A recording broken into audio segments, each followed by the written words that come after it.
What is up, everybody, and welcome to REIL Talks podcast. We're going to break down what it takes to live life on your terms through entrepreneurship, specifically real estate investing. So we're going to hit it hard, the good, the bad, and the real, because that climb, as any entrepreneur knows, is never smooth. My name is Mike Singletary. I'm your host. So let's get real.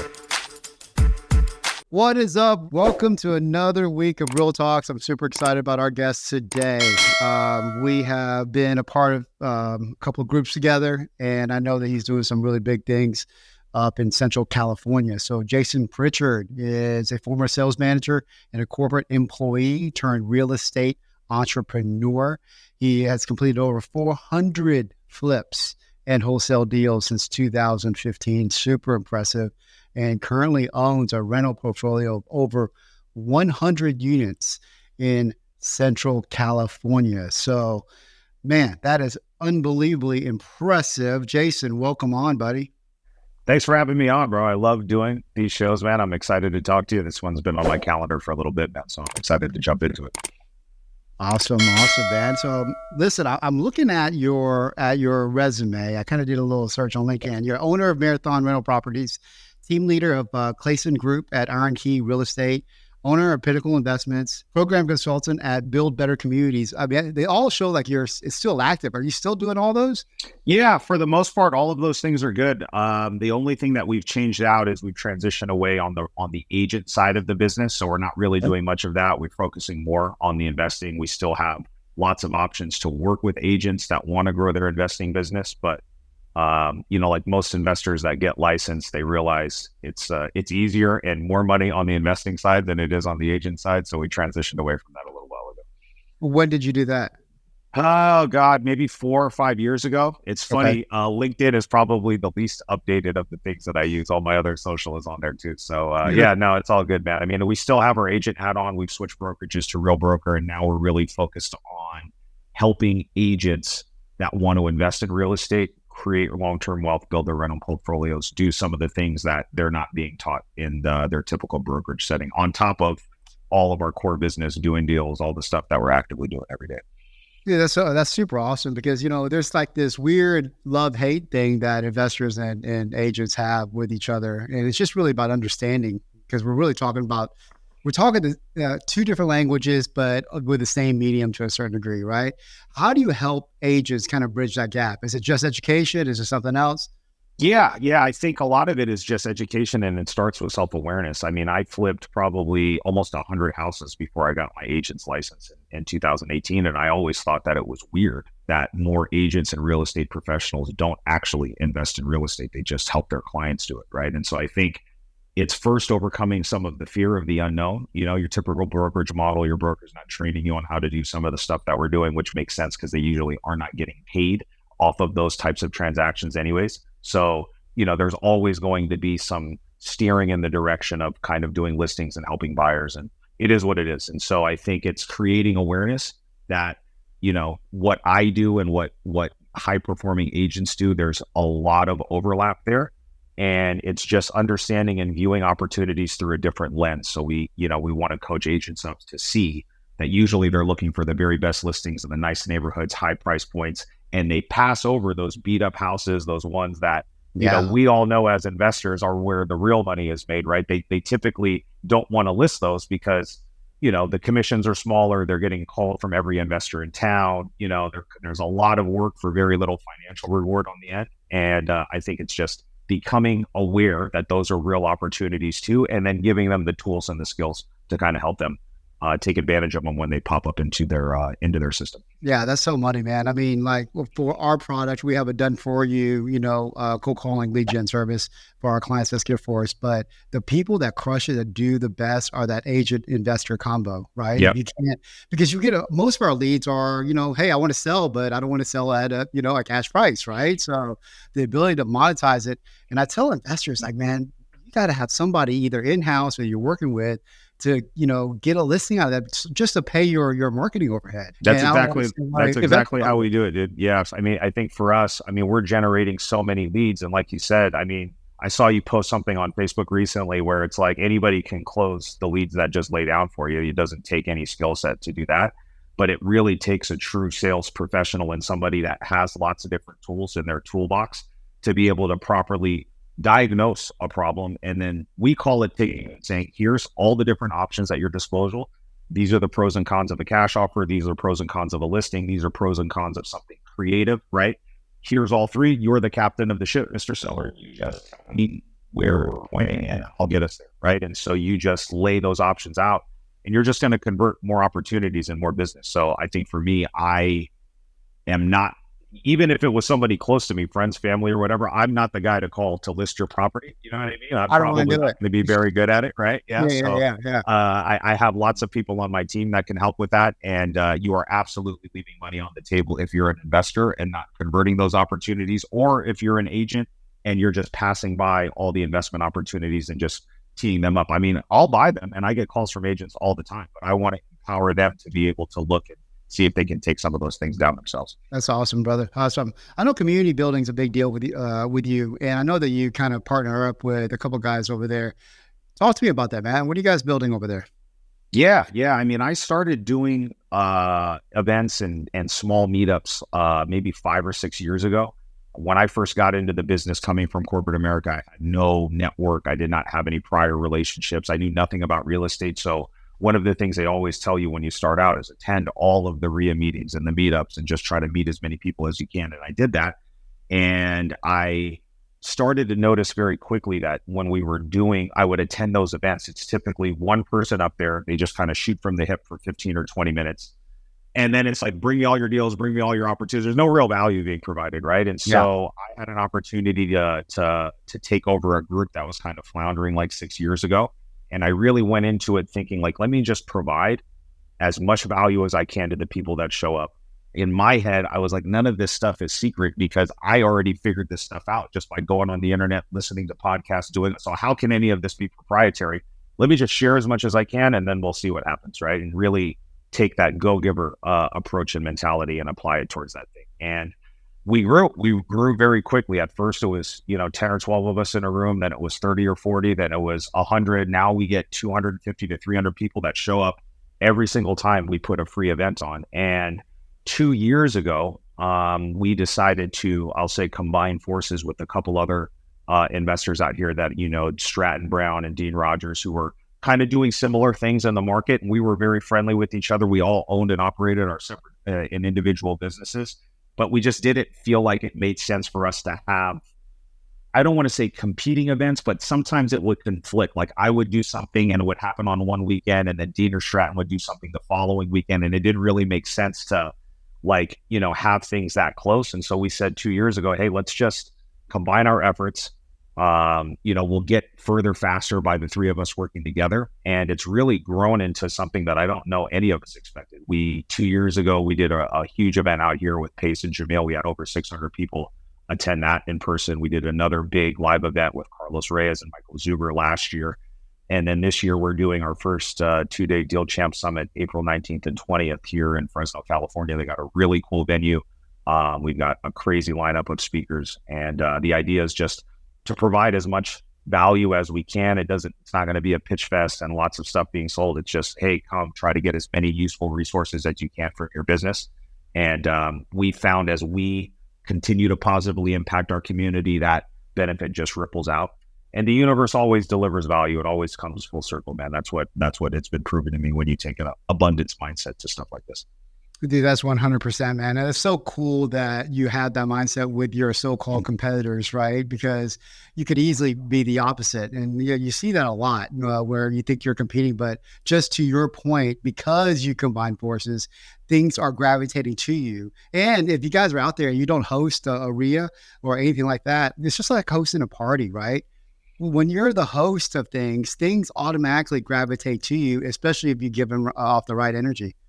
Yeah, I think that is a huge hack, especially if you're newer into the business and you're trying to establish some brand recognition for yourself. And once you're getting a little bit of traction, if there is not already a solid community or a solid REIA in your area, go to meetup.com, sign up for a free account and just post. And it doesn't matter. At the first event, 3 people are going to show up. So just know that you're not going to have 300 people at your very first thing. You just have to know that this builds and takes time.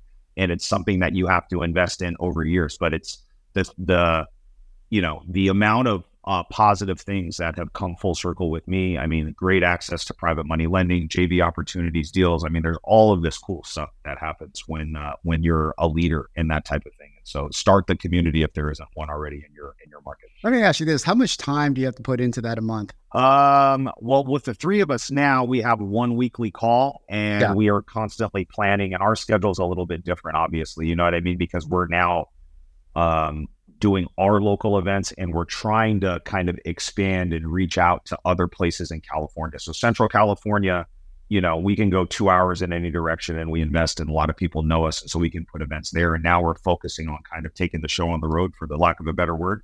So it takes, weekly planning for us. But when you're starting out at the beginning, it doesn't really require that much work. And there's lots of venues in your area that will probably, provide something free or very low cost. And my advice is to take it, think of it as the farming approach. You don't go plant your seeds today and then wake up tomorrow to go see if anything has sprouted. It just doesn't work like that, right? So you plant your seeds today, you water them, you nurture them, you take care of them, you do all that stuff. And then at some point in the future, you're going to yield some type of crop. And so you've got to take that approach with this and lots of things in our business, frankly. It's the same type of mentality. Exactly. Right. It's, I think this is the microwave generation where we want results like that. And then just typically anything good does not typically happen overnight. And so you've got to, plant those seeds and be very patient and work and have faith that the process is going to work itself out, and you'll eventually get the outcome that you're looking for. That's awesome, man. And obviously providing a lot of great content and a lot of great information for other people to succeed. So that's awesome. A big part of our podcast here is the Entrepreneurial's Hero's Journey, right? So we kind of talk about that quite a bit. So just kind of posing a question, I ask every single person this. What are some of the biggest pitfalls that you've had to go through? When I'm talking about pitfalls, I'm talking about the hairy ones, man, where you're like up at night and you're worried. And I just talked to somebody today. They're like, man, last week I thought I was going to go bankrupt. You know what I mean? What is something that you had to go through as an entrepreneur? And I'm sure there's several of them that's probably popped in your mind. What happened there? How did you get through it? What'd you learn from it? Tell me about that. Yeah. I mean, it's just this constant progression, and it feels like that the challenges never stop. They only become bigger and more complex to solve. And that's the trick, I think, that most people don't realize when they see us on social media. And like, we're going to Cabo next weekend to celebrate my buddy's birthday. So people are going to see that, and they're always going to have the must be nice thought. That's the thing that always gets me, is the must be nice, but they don't realize like all the problems that you're dealing with on a daily basis. Right. So I think initially, the first kind of initial roadblocks and obstacles were just overcoming the fear and the limiting beliefs. And because I transitioned away from corporate America, and I really did, like Tony Robbins says, burn the boats, man. In 2014, my wife and I sat down and we basically made a plan where it was like, hey, if this isn't going to work, if this is going to happen, it's going to happen now. Otherwise, I don't think that it's going to happen. And so we basically said, I'm going to stop working for a year. I'm going to walk away from a 6-figure plus salary. I was doing very well at the current job that I was in. And I basically decided to put that on hold and focus 100% on real estate. And that was with no prior background, no experience, no nothing. I was in sales and sales management. So that was my big competitive advantage. Once I understood how a real estate transaction worked, I was like, wow, this is just like riding a bike, because this is what I have been doing for the last 15 years. And now I just need to get more reps in. But the initial challenges at the beginning was overcoming all of the fear and the limiting beliefs and the self-doubt. And I had very, very little money saved up. I actually had to cash in our life savings, which was not a lot. I leveraged my old retirement account from my old corporate job. So I basically borrowed against that and depleted that. And we maxed out every credit card. We took in the home equity line of credit out and the second mortgage out on our primary residence. And we used all of that initially to buy, our first project. So we took all of the chips that we had, every little, poker chip that we had, we pushed it all into the middle. And, there's a lot of risk when you don't have any idea what you're doing at the beginning, dude. And so I mitigated that risk because I basically told myself, I have this sales acumen. Let me just make sure that I'm buying great deals. And if I buy a great deal, I could screw it up twice and I can at least get our money back. You know what I'm saying? And so lots of sleepless nights at the beginning, dude, because, you're basically putting everything on the line over and over and over and over again, right? And we would, push all those chips in. We would do a project, we would sell it, we would make a profit, we would take everything back, we'd pay all our debt off, and you basically do it again. And we would take the profit and we'd roll it into the next one. And we did that over and over and over again until we could start doing 2 deals at a time, and then 3 deals at a time, and then 4 deals. And then once we started getting some real traction in our acquisitions business, I started cherry picking the very best rentals and keeping those as my rental portfolio. I bought my first rental in late 2016. I owned 50 rentals 2.5 years later, and then 2.5 years after that, we had gotten to 100. So, dude, that's pretty quick scale. Yeah, there's so many different things. But I think at the beginning, that was really the big obstacle. It's the sleepless nights because you don't know what you don't know. And, I was naturally a big worrier, right? And I would just keep myself up at night, and every scenario, nightmare, doomsday scenario that you could think of was running through my head. It's like, well, house isn't going to sell. We're going to lose everything. Wife's going to leave me. Kids are going to, you know what I mean? Like all the crazy stuff that you tell yourself, man. And it's just, you build the muscle of self-confidence very quickly when you become an entrepreneur, right? And so you do it and you're successful and you're like, wow, that worked out. And then you do it again and you're successful, and then you keep plateauing or not plateauing, but you keep leveling up and breaking through these different plateaus. And every time you do that, you build this confidence of your ability to say something and then actually doing it, right? And I'm a big believer in manifestation and law of attraction. And for me, I've manifested all of these positive outcomes in my life. And it starts with, having an idea and a vision for what you want to do, right? And having your thoughts and your feelings, and most importantly, your actions in alignment. And then you just got to get up and work your ass off every day. I mean, nothing's going to happen without the work, and you do it. And every single time you do one of those things, you set a goal and accomplish it, you get a little bit more self-confidence to reach a little bit higher the next time and a little bit higher the next time. And that's basically how we've gone on the last 10-year run that we've gone on since we started this. Dude, what a great story, man. I mean, you just double down to yourself constantly. And you're 100% right. I mean, building that self-confidence, that ability to go, hey, man, I have always pulled through. You know what I mean? I figured it out. You know what I mean? And you've done that. But the MVP here, not only you, is your wife, dude. Like, my wife would have a heart attack if I did that. You know what I mean? Like, most women needs that security. How do you guys manage that between the two of you and still maintain your relationship? MVP is the right choice of words, man. I mean, I would definitely not be here if it was not for my wife, Jennifer. She believed in me more than I believed in myself, especially at the beginning. And I mean, if you really think back at it and you look at how little I knew and how much we put on the line at the beginning, it would not have happened if I had not had her 100% support. And, I think for me, part of it is just being lucky and picking the right partner, right? And then the other thing is we have always been very open and honest about how we planned in our communication, right? And I think a lot of times when people are doing this, there's usually one, if you're in a marriage, right? One of the people is kind of the driver or the visionary, and they're the ones that want to go. They've got that entrepreneurial drive. And then the other one is, not just there as a spectator, but obviously maybe more in a support position at the beginning. And they're letting, my wife allowed me to kind of be, the one that pursued this stuff. And, it would not have worked, one, if she hadn't believed in me, but two, we did put together a plan. You know what I mean? We sat down and said, okay, if I walk away from my income, how much financial runway do we actually have to live off of her job? She had just gotten out of grad school and started her new job as a high school counselor. So she was getting into a position where she had been making more money than she was. And so we saw this opportunity to say, okay, with your new salary, how much runway can we have to, even if we cut down everything and we live, very frugally for the next year. And basically, like, we did that math. We both got on the same page. And I say I burned the boats, but I didn't burn any bridges when I left corporate America. It wasn't like I was like, F you as I was out the door. I just told him, I was like, hey, this is, something I've always wanted to do. I put 15 years in over 2 different companies. And I just felt like now was the time for me to bet on myself. And I knew that even though I didn't have the job to go back to right at that time, I felt like worst case scenario, like absolute worst case scenario. If I just crash and burn, I can go back and get another job. I didn't paint myself a corner in that sense. So I think it's, picking the right spouse is huge, and the right partner. I mean, if you don't do that, I mean, it's very unlikely that you're going to get to where you want to go if you're married. And then also being very open and honest about your communication, keeping that communication in place throughout the entire process. Yeah. And then also just to what you just said, having a plan, right? You had a plan. Obviously things changed in the plan, but you had a plan going in. You're strategic. And I love the manifestation part because I'm the same way. Everything I have in my life, I have to see it first. Anytime I'm stuck, because I can't see it, right? Yep. And but it comes with work. You can't just see things and it appears. So it looks like you freaking just nailed all of that. You're a sales guy, so let's talk about that, man.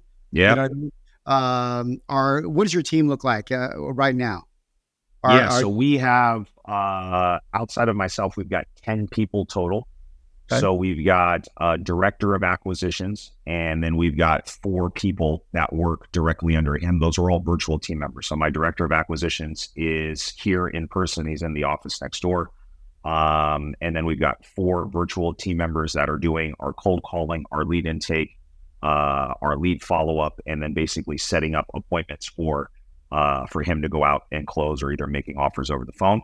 So that's what the sales side of it looks like. And because we have always been predominantly a flip heavy company, we're not as much now, frankly, because of what the market has been doing. We've been in and out of deals, and we're finding a more even distribution between flips and wholesales and wholesales. But I've always been good at finding deals, and I've always been good at raising money. And since we've been good at raising money, it's given me the opportunity to take down properties. And because we self-manage our rental portfolio, almost all of them we manage internally, we have to have people on the operations side. So I have a director of operations that's here locally as well. We've got a full-time, called maintenance manager that helps with, checking up on the status of projects, helping with rental, fixing issues, stuff like that. And then I've got another person that works full-time for me in my coaching business. So 10 people total, man. It's grown significantly over the years. For a long time, I was a one-man army at the beginning, dude, wearing every single hat, and probably in that role for much longer than I needed to be because I didn't have a lot of money at the beginning. We were bootstrapping everything. And so I was doing everything on my own, dude. I was writing the letters for the direct mail. I was fielding the calls. I was going on the appointments. I was going to the job site, managing the contractors. When we had rentals, I was meeting the tenants at the property, filling out their lease agreement. I mean, I was literally doing absolutely everything under the sun, dude. It was kind of wild. And then we evolved into, me, a couple virtual team members, and then one like full-time in person. And we ran that kind of team for a few years. And then over the last couple of years, we've definitely made some investments into systems and people, especially to help grow. So then that way it's not, me making every key decision in the business. So it's been a pretty cool evolution over the last 10 years. That's awesome, man. I mean, I think a lot of people, when you start in this industry, it's like that. You're a solopreneur, you're wearing a lot of hats, you're going kind of crazy. I always say that your first hire should be an EA, but at least a leads manager or something like that. Yep. I don't think we've had virtual team members, dude, for 8+ years. I mean, my first hire was a virtual team member. If you find the right one, when you find the right one, I mean, that can be such a game changer for a new entrepreneur, because not only it's difficult. I mean, in California, it's difficult to find somebody for 18 or 20 bucks an hour that can do some of these monotonous administrative tasks, right, in person. And you're going to get lots of turnover because at 20 bucks an hour in California, you can't even really live. That's not a livable wage, right? And so instead, for a third of that, if not less, you can find somebody that's highly educated, very detail oriented, that will absolutely be great doing those monotonous things that are repeatable, that can be done from a phone or computer, and you can save a significant amount of money and usually get a better outcome than hiring somebody in person. And that was the first hire I made that bought back a significant amount of my time, because in our business, there's lots of things that can be done from a phone or computer, whether you realize it or not, if you're listening to this show, and you can, through some really good training and coaching and some good systems, you can find some quality people and delegate a lot of that busy work. They're grateful to have the job. I mean, my whole business is run by VAs, truthfully. You know what I mean? I have a couple of state side people. We're all virtual anyways, but I think we have like 20 something VAs working for us, which is, it's awesome. It's amazing. I mean, we're so close to our team. We flew to the Philippines last summer to go Did visit. you really? Yeah, did we? My wife and I flew out there, and our core team members that have been with us for the longest, we took all of them to like this really nice resort. We got everybody suites. We did all this cool team building stuff. I mean, it was amazing, dude. And it was That's like awesome. the gratitude that you get from the team is really cool. And then when you see how difficult some of their like living day-to-day situations can be So and how bad. they're able to thrive, and then you hear people complaining that live here, it's like, come on, you know what I mean? Like I have my team, young women that are under 30 that are closing deals from their house in Manila. You know what I'm saying? Like you don't have an excuse. You know what I mean? And so it's really interesting to see how all that stuff works out. But yeah, they're a Yeah, that huge is part so of our true. business. Yeah. That is so 100% true. I mean, I remember once I was talking to one of my VAs. She's my top one. She's my COO now. She's been with me from day one, right? And I didn't realize that she was working in 120-degree weather and all this other stuff. She had kids because you're not thinking about it. You're just thinking about what you have to do, right? And then you don't realize that they're doing things at a high level in a much more difficult situation. And now we wound up Absolutely, buying man. her an AC unit, but it was like unbelievable, man. Yeah. So talk to me about your marketing. So are you all outbound or are you outbound inbound? We have a pretty even distribution of how we get deals. So Okay. we have 11 deals for February, which is a great month for us in our business. And it's a pretty even distribution. So from direct to seller stuff, it's a little bit of a mix. So direct mail is our number one channel. Mail has Is it? been Yeah. what we've done, and it's been tried and true marketing channel since the beginning. In California, it has just proven to work very, very well, and we've got some good systems in place for pulling data and getting it out. And so I'd say of the 11 deals, I think 4 or 5 came from direct mail. Okay. We've also done cold calling at a relatively high level for a very long time. Our callers are in-house, and so we can train them and coach them, and that's works well for me. But I'm fully invested, and I've done turnkey cold calling services, and that's a right fit for some newer investors that just don't have the time and energy to do that. But we do cold calling in-house, and I think we picked up 1 or 2 deals from that. And then the other inbound stuff that we don't spend a ton of money on yet right now, but we'll get, organic SEO that I've had for our website. So we usually, do that. So I think we picked up a deal from that. And then the rest, let's call that 6 deals out of the 11 were from our direct to seller. The rest of it comes from our network. And this proves the point that I was making earlier about how not just doing events, but I'm very active on social media. I'm very active even with like old school networking here in Fresno and my market, like going out face-to-face contacts, having lunch, having coffee with high performing people. And the other half came as either referrals or JV opportunities. So I think 3 deals came as referrals from agents or investors or wholesalers that we've done business with before. And then we had 2 opportunities to partner with other people. So that's what comprised our deal flow for this month. That's awesome, brother. That's awesome. Yeah, have you found your cost for contracts or cost for closings or anything being altered this past quarter or so? Not this last quarter. It definitely went up over the last year, obviously, compared to what we were seeing before. But I think that was everybody's experience. It's interesting to see we've invested like a lot of time on money in the last, I'd say 12 to 18 months, improving our systems, our marketing, and just plugging a lot of the leaks that I think that you don't realize that you have when you're a high driver. Like, a lot of us are when we're entrepreneurs. We're just go, go, go. We'll figure it out later and fix the problems later.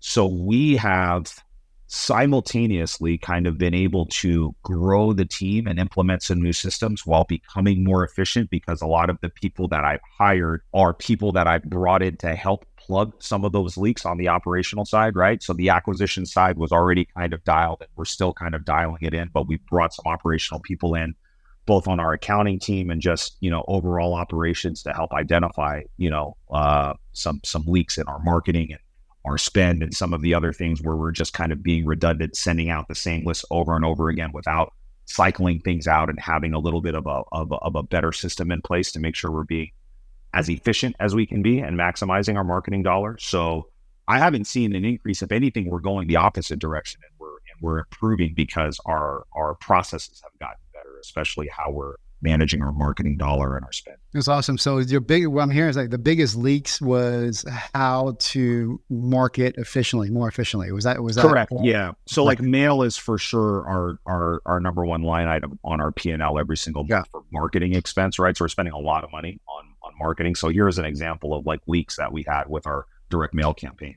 We would be good at identifying like all of our lists, pulling data. We pull it from a lot of the usual suspects, Property Radar, plus some data aggregators. And then we would be good at developing SOPs to get county records directly from the county. Then my team would scrub it and do all that stuff. But we were inefficient in how we were removing non-performing lists. Like with me, I'm just like, let's put our head down and go. And we would just mail. And we put some systems in 12 or 18 months ago to get a better handle on what's performing, what's not performing, right? So we eliminated the stuff that wasn't performing, replaced it with the stuff that was so double down on that, or find and try new things that could potentially work. So that was there. And then getting better at like cycling out data and mail pieces and different things, right? To kind of split test, like, okay, this list had this response rate with this mail piece. The next round, let's try this, and this, right? And then testing these type of things. So really optimizing at, the highest level, those type of campaigns, and making sure that, we're just not leaving money on the table. Cause for me, it was like, here's the 20 lists that we're mailing every month. We break them out into weekly chunks and then just press send and order every single week like clockwork. And that was not the most effective. Yeah. You're tracking your KPIs. It sounds like you're on top of that. And that's usually the big separation between people that are really doing well and people that aren't. I know you're a coach as well, right? Yeah.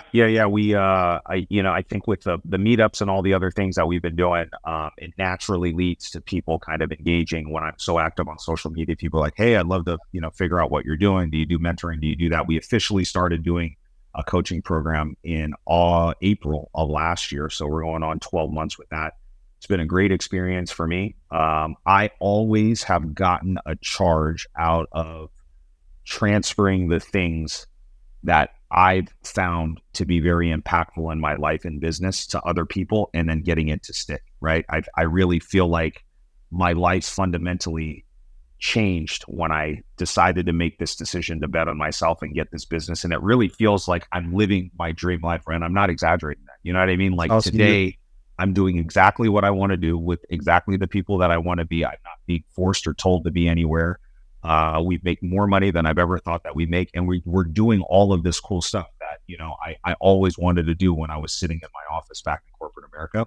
And nothing would make me happier than to figure out how do we bottle that up and give that to as many people as we can. And so I just get a really good sense of satisfaction from helping other people find success in the areas that we've been successful in. And so, that was the impetus behind wanting to start this. And it's just kind of grown and evolved really quickly over the last 9 or 10 months. And so, yeah, it's been cool. What's your ideal student? It's interesting. I think it's a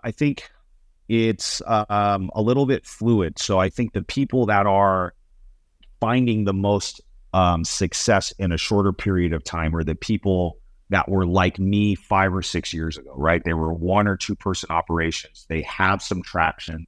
They're finding some success, right? But they don't know what they don't know, right? They got there through pure grind and hustle, and they don't realize that you don't have to stay in that season of your life and your business for an extended period of time like I did, right? And I can really move the needle very quickly by making some simple and efficient changes to their business and see a very quick result.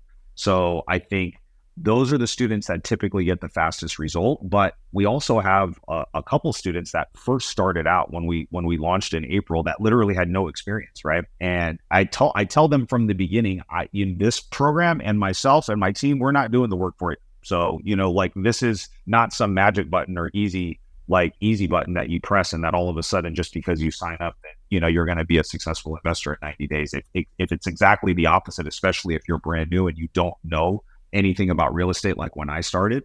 But we're seeing a lot of the students that are new find success as long as they apply the stuff and do that. And I like working with both, man. I think I get fun and excitement out of working from both. I can really resonate with the people that are new because I remember what it was like still kind of being in my office in corporate America and wanting to do this and just not knowing how and dealing with all the limiting beliefs that you have. And I also it's really cool to see the light bulb go off with the people that, have found some success, right? And they're like, damn, dude, I should have done this and I should have done this. And we do it. And then 30 days or 60 days, they get like this crazy outcome that happens, right? And so all that stuff is enjoyable. Oh yeah, brother. You're changing lives, man. So that's Yep. awesome. Is there anything else, brother, that you're excited about besides your coaching business and your investment business? Is there anything else in your life right now moving forward that like, man, I'm super excited about that? Honestly, I said this a little bit ago, but I want to emphasize this for the people that are on the call. Like, I have never been happier in my life than I am right now in this moment. And that's such an amazing feeling, man, to be able to like have a vision of what you want to do, right? To have like, here's kind of what my goals and what my dream life kind of looks and feels like, and to execute on that. And 10 years later, kind of look back and see the run that we've gone on over the last year, or over the last 10 years, excuse me. That gets me excited every single day. And so if you're listening to this episode and you're wanting to, invest in real estate, right? It's never about the money. You know what I'm saying? And I think if you're making it about the money, you're going to burn out very, very quickly, because it's money is the easy part, guys. And money is the way that we kind of keep score in business. We're not doing this because we need more. I don't need any more money. I'm totally fine. Like, we're like very, very doing very well financially right now. So for me, I think the important takeaway for the people that are listening to this is you have to find a really big why on why you want to do this, because real estate investing inherently is simple, but it's definitely not easy. Like you said, lots of problems, lots of headaches, lots of sleepless nights, and you have to be ready to go on that roller coaster ride when you sign up for something like this. But the payoff and the outcome that you get on the other side of it, I wouldn't trade it for the world, man. So yeah, that's what I'm excited about, man. Just trying to, spread that message to as many people as we can. That's awesome, man. Hey, that was awesome to hear about your dreams and your story. Super impressive, my friend. How can people find you? Yeah. The best place to connect with me, guys, is on my website. It's jasonpritchard.com. We are relaunching it early next week. So we're going to have a really, really cool version of the website. So by the time this show gets posted, I think you'll be able to see that. And then follow me on social media. I'm very active on Instagram and Facebook. I'm constantly posting on our stories and trying to create as much useful and valuable content as I can. So if you want to engage with me directly, follow me on there, send me a DM. I'm happy to help and be a resource if I can. All right. Awesome, man. All right, guys. Hey, that's a wrap. Same time next week. Jason, thank you so much, man. I appreciate you. Keep crushing it over there. And everybody follow. We'll have everything in the show notes. So peace out. Till next week. Appreciate you, brother. Thanks, man. So that's a wrap. Thank you, everybody, for tuning in. And I hope you received value from this episode. If so, please share this podcast to your brothers and sisters. And also hook up with us on Facebook, IG, and YouTube at REIL Talks. That's REIL Talks. Until next time, my friends, keep it cool, keep it real, and peace out.